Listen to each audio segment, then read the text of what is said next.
যৌক্তিক কথা নিয়ে চলে আসলাম। সর এককালু ক্যামেরার দিকে তাকাই থাক, এই ক্যামেরার দিকে তাকাই থাক। বর্তমানে আসলে প্রেক্ষাপট খুবই অবস্থা বেতাল আর কি। তো এই অবস্থার মধ্যে আমাদের কিন্তু খুবই সতর্কভাবে থাকতে হবে, কারণ দেখা যায় বিভিন্ন রকমের বিভিন্নভাবে এখন ষড়যন্ত্র চলতেছে আমাদের এই বাংলাদেশের ভিতরে। শর্ট মোটামুটি কম কর। কিডনির ট্যাবলেট খাওয়ানো কয় মাস হয়েছে? হ্যাঁ, আর কিডনির ট্যাবলেট খাওয়ানো লাগবে।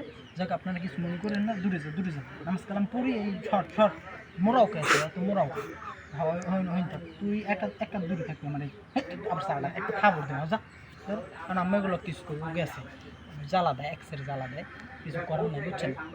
যেই কথা বলতেছিলাম, আসলে খুবই বেতাল বর্তমান সময়টা, খুবই বেতাল। তুই আইস না দিই থাক।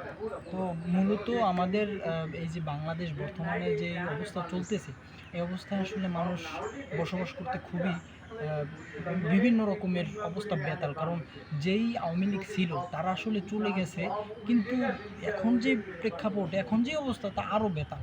আওয়ামী লীগ যে সময় ছিল সে সময় চাঁদাবাজি করতো, তারা তো মোটামুটি সীমিতভাবে থাকতো, আর এখন যে অবস্থা আল্লাহ মাহবুদ জানে কী অবস্থা। যাই হোক, দেশের ক্ষমতা মানে দেশের যেই রক্ষা কিন্তু দায়িত্ব সমস্ত কিন্তু আপনাদের আমাদের হাতেই, সরকারের কিন্তু না।